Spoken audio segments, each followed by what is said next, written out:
In this video, we will cover how to build a custom Pyspark transformer. Transformers are a Pyspark class that acts on an input data frame to produce an output data frame with some modifications or additional computations included in it. Transformers form a key component to Pyspark pipelines. And if you're unfamiliar with what a Pyspark pipeline is, you can check out my previous video on that topic.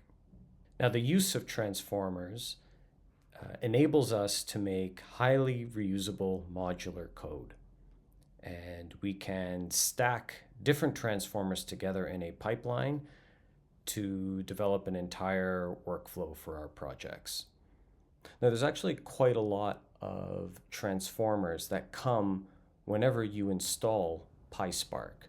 So you can refer to the documentation for Pyspark, and you'll see that there's a whole list of different transformers that are available that are pre-built that we can just import. However, in this video, what we want to do is try and build upon the functionality that comes with Pyspark and build our own transformer. So with all of this being said, let's now jump into a Jupyter notebook where we can work through how to build a custom Pyspark transformer. Okay, so now we're in a Jupyter notebook. And before we get started, just note that this notebook is available on my GitHub, and I will attach a link to this notebook in the description below. So the first thing we can do is load in or import all the packages that we will make use of here, and also set up our Spark session. So we'll do that by running the first two cells. Okay, and now let's import our data set. So for the purpose of this example, we will be making use of the California house prices data set, and that is available from scikit-learn. So we can bring in that data set by calling this function fetch California housing. So let's import that and take a quick look at the input predictor features. So here we see 8 different features that we can use in order to predict our labels. Now, for the purpose of this example, we are only going to be focusing in on the last 2 features here, namely the latitude and longitude for each row. What we're going to want to do is, well, first off, we're going to take a bit of a closer look at how these points are distributed, and then we'll try to construct a single feature off of these 2 points. So let's generate a scatter plot of the latitude and longitude, and here we see that the data points roughly follow the outline of the state of California. And we also notice that the data points are not evenly distributed, that they actually tend to cluster together. We can see that here, kind of in the north and the middle of the state, there appears to be either 1 or 2 clusters in this area, and then there's a large cluster in the south, and then there's perhaps smaller clusters, say, up in the north. So what we want to do now is write a transformer that will take in the latitude and longitude and group these data points together and assign a label to those different groupings. Now, the way that would make a lot of sense, if we wanted to spend quite a bit of time on this, is to use a data-driven technique such as k-means or another clustering method in order to identify the specific groupings that are happening here, so to assign labels to each of these points. However, since with this video, the purpose of this is to just demonstrate how to write a custom Pyspark transformer, I am instead going to just use some very simple and very rough handwritten rules in order to make some assignments as to the regions of these points. So if I produce the next plot here, we can see that there's a single horizontal line and a single vertical line, And these define the boundaries that we're going to use for our feature. So namely, everything that's going to be below this horizontal line, that I'm going to assign to group south. That's going to be our first group. And that's everything below a latitude of 35. And then the vertical line here pops up from the horizontal. So everything that is going to be in this zone, so to the west, the northwest, I'm going to assign that to its own group, and I'm going to call that north. And then the remainder is going to be lumped together in the third and final group, and that's going to be just called the interior, or the interior of the state. So I admit right away that this is a very, very simplistic grouping, but again, this is just meant to simplify the example and emphasize what is important in this video, which is just showing you how to build a transformer. So the last thing that we're going to want to do now is just convert our data from pandas into Spark, and we're also going to attach our label to the predictor features. So we can do that now. And here we see the first 5 rows of our entire data set. So okay, now we can move on to define our transformer. And that is in our next cell. So here the transformer is called assign region. And assign region inherits from a few different Pyspark classes. First class we inherit from is transformer, and that just tells Pyspark that this class is in fact a transformer and brings in quite a lot of the functionality we'll use later. We also include in these mixins, so has input calls and has output call, and this just defines, it tells Pyspark that one of our parameters is going to be a list of input columns, and another one of the parameters to this transformer is going to be an output column. So we'll see a little bit more of that in just a bit. And the last 2 classes we import or inherit into the class, these are just used for making the transformer writable and loadable from disk. So now let's work through the actual implementation. So there's going to be quite a bit of boilerplate here, and that's just how Pyspark is designed and built. So the first thing I want you to look at is the initializer, and notice that is right over here. The arguments to the initializer are keyword only, so we have this decorator here that enforces that. And notice we have 3 different input arguments. So we've got the input calls, and we've got output call, and we have verbose. Now, input calls, that parameter is brought in from the mixin has input calls. So that's brought in from here. Output call is associated with what we inherited here, has output call.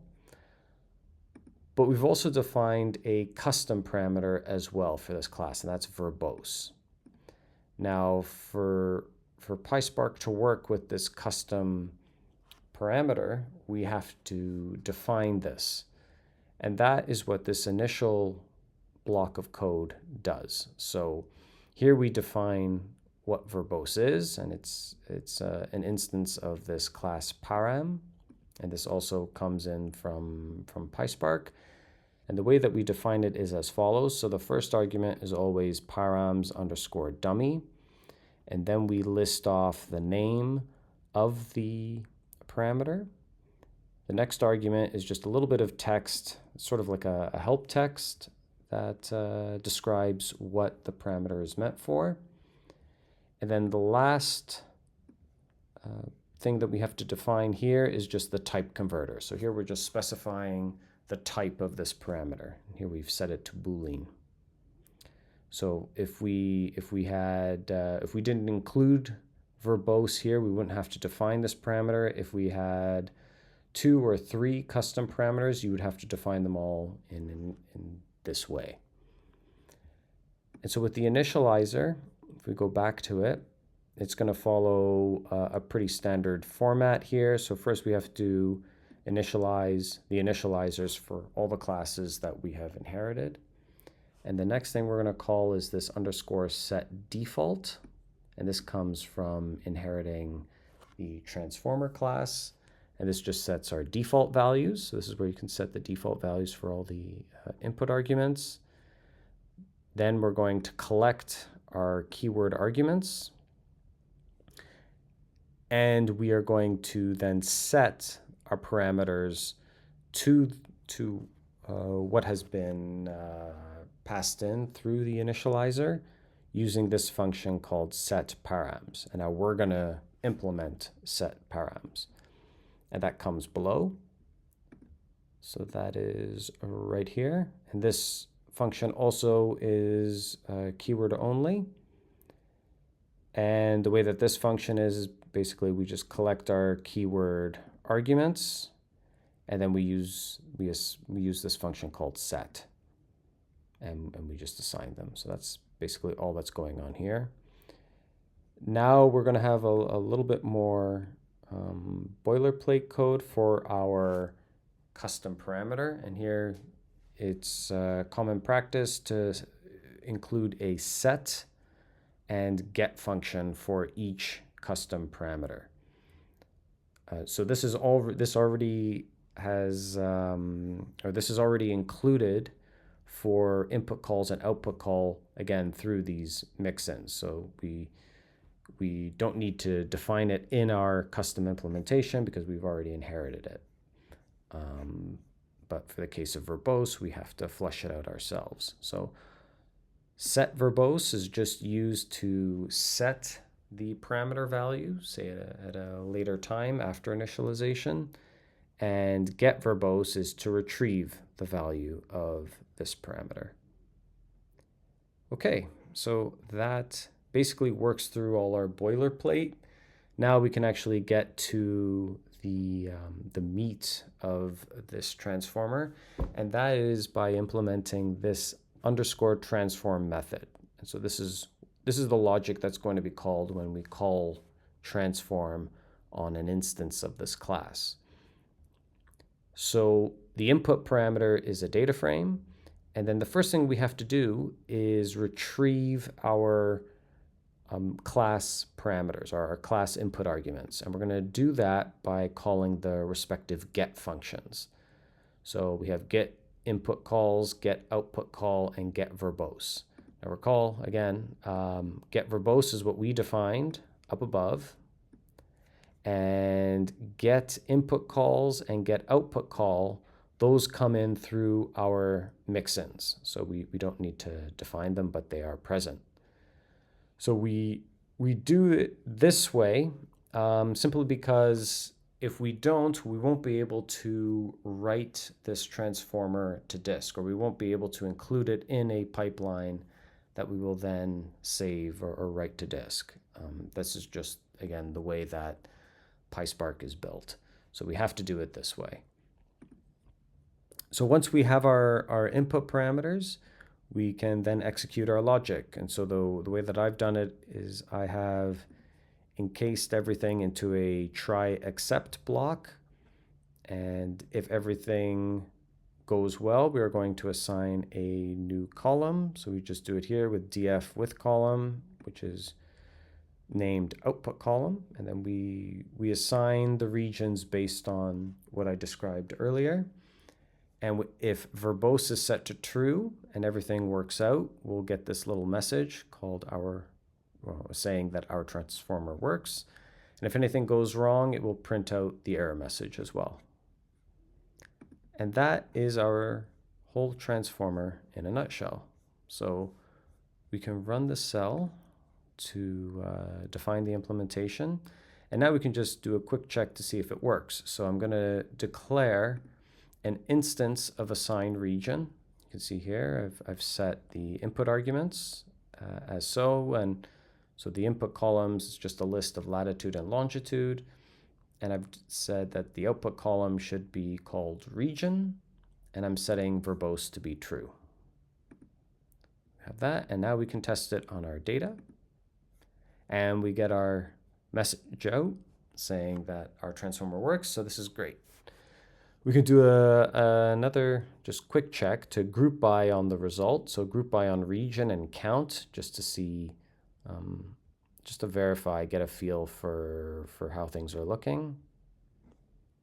Okay, and we see, yeah, this looks pretty good. We see that there's only 3 different regions, and we have what looks to be a pretty reasonable count value for each region. So this is great. This shows that how everything is working, and it shows you how a transformer can be written. But now let's take it a little bit further and show how we can incorporate this transformer into a pipeline. So that's what we're going to do in the next section. So the first thing we can do is do a train test split on the data frame. And now what I'm going to do is build a very simple pipeline to do the feature engineering, and that in this case is very simple. It's just calling assigned region and assigning a region to each row based on the logic described. And then we're going to call another transformer called vector assembler. Now, vector assembler is a Pyspark native transformer. That is that it comes with Pyspark whenever you install it. And all this transformer is going to do is it's going to collect all the columns that we will use to generate predictions, and it will collect those values and assemble it into a list under a single column called, in this case, features. And then after that, we're going to try and build a model to predict the median house values. And the model that I've chosen here is just a decision tree regressor. So that's what we have here. And so that's all this cell is going to do. So notice that I collect all the columns from our training set, and then I remove out the labels, which is med house value, and I also remove latitude and longitude. And we don't need to do anything about region here because region is already included in calls because I didn't remove it from the cells that we previously ran. So it's still in df at this point, and therefore in df train and df test. So let's run the pipeline, and now we can train the pipeline by calling the fit function. So that's going to train, specifically it's going to train the decision tree regressor on our training data, and we will get the complete model out. So we've trained the model, and now we can use our trained model to generate predictions. And so we just feed in our test data through the transform method. And remember this, even though it's called model, this is actually, it's a complete trained pipeline. So when we execute this transform method here, it's going to go through assign region, then vector assembler, then the trained decision tree regressor model. So that's how this is working.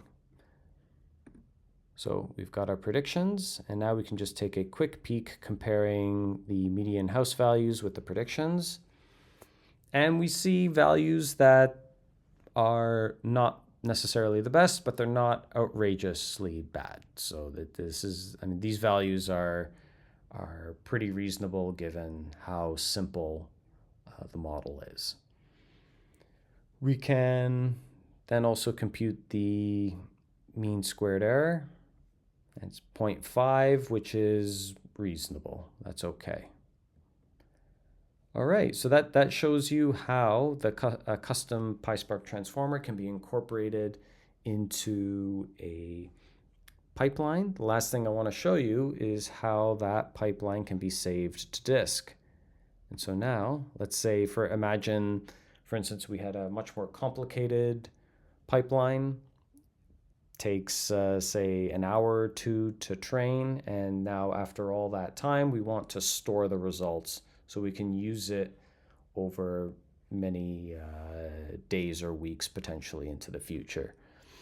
So the way that we can save it is just by calling this method. We go model, write, overwrite, save. This is just going to specify that if there's already a trained model called the same thing, then we're just going to overwrite it.